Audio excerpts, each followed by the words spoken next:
Pemirsa, kembali di Dialog Lunch Talk, terbang aman, selamat ke tujuan bersama Mas Vincent dan juga Kapten Randy. Ya, Cap, saya ingin menanyakan satu hal terkait dengan, ini sebetulnya pertanyaan pribadi saya gitu ya, kalau saya mengganti mode dari gadget saya atau handphone saya ke airplane mode. Sebetulnya seberapa baik atau seberapa ideal hal tersebut dilakukan ketika saya in flight?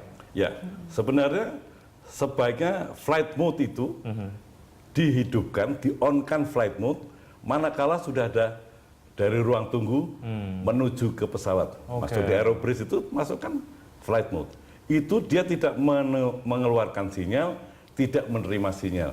Dia hanya sekedar kalkulator, sekedar alat untuk game saja. Flight mode itu aman. Makanya perusahaan telekomunikasi mau memberikan satu opsi untuk flight mode. Itu untuk tidak meng-off-kan, orang masih ingin main-main game, dipergunakanlah flight mode. Tapi betul ada beberapa penerbangan yang bahkan juga harus mematikan walaupun sudah tidak mengeluarkan sinyal ya, pada saat landing dan take off. Iya, ada. Itu ya. ada alasan sedemikian ekstrim ada. Ya, tapi sebetulnya dengan flight mode saja sudah cukup. Atau ada perusahaan mau diganggu orang ya juga bisa pakai flight mode. Perusahaan tertentu di luar negeri, mereka dulu kan ada seat belt dan no smoking. Semua pesawat sekarang no smoking. Jadi instead of no smoking sign, mereka ada gambar handphone, ada crossnya. Jadi begitu pesawatnya mulai desain begitu, mulai turun, itu dilarang mempergunakan alat-alat elektronik sudah.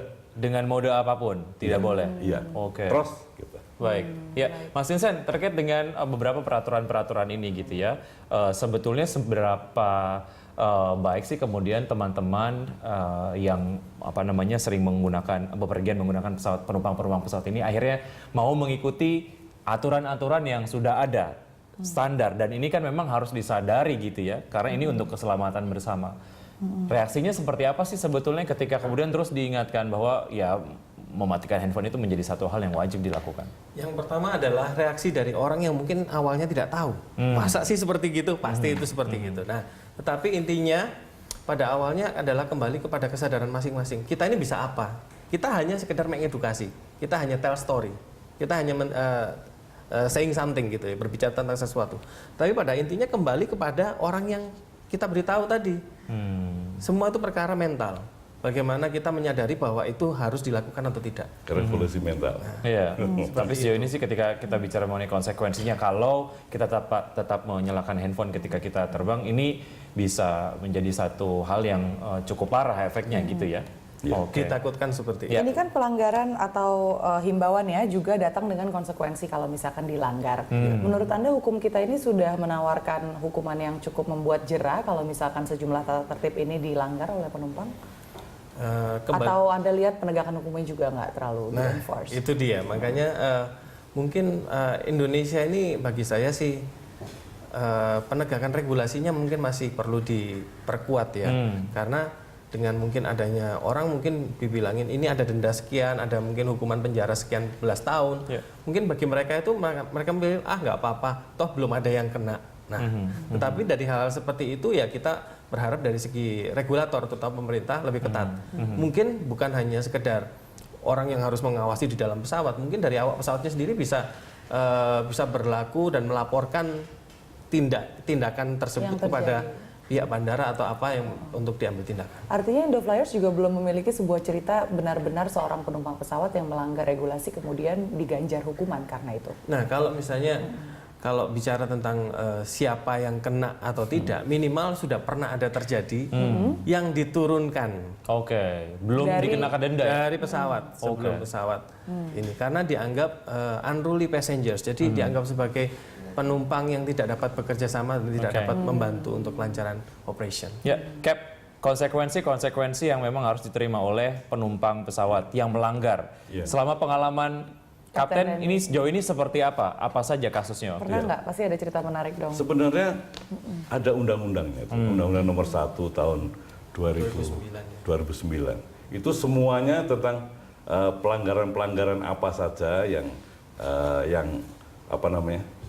ada hukumannya, ada sebenarnya. Akan tetapi kebanyakan airline itu hanya sampai pada satu taraf menghimbau. Awak kabin juga tidak pernah diperintahkan secara tegas oleh airline untuk kalau ada penumpang begini, catat, berikan kepada otoritas. Tidak pernah dilakukan itu. Biasanya yang menghimbau, mohon tolong Pak untuk mematikan handphone. Menurut undang-undang. Itu maskapai Indonesia saja atau maskapai asing juga seperti itu? Kalau Karena mengingat Indonesia lebih permisif ya? asing itu lebih sadis malah. Oke. Dia berani memberikan teguran keras. Tapi kalau perusahaan penerbangan di Indonesia itu masih sopan santunnya sangat tinggi. Mohon Pak, mohon. Nah, Kalau di luar negeri nggak mohon, Oke. matikan. Switch it off. dan Gitu. konsekuensinya seperti apa, Pak? Kan ketika sampai di negara tujuan, tentunya hukum yang berlaku sudah berbeda. Iya. Nah, Kalau perusahaan penerbangan Indonesia, selama awak kabinnya Indonesia, mereka juga di dalam regulasi Indonesia. Indonesia. Ya. Tapi kalau perusahaan asing, itu mereka bilang switch it off. Kalau orangnya 2 kali sampai tidak melakukan, akan dicatat. Dan para awak kabin itu bisa memberikan catatan ini kepada otoritas setempat, dalam ini security, untuk orang yang bisa diturunkan atau dapat denda. Oke. Baik. Iya. Kak Tarian dan juga Mas Vincent, kita rehat lagi sejenak. Pemirsa, dialog akan kembali usai jeda berikut.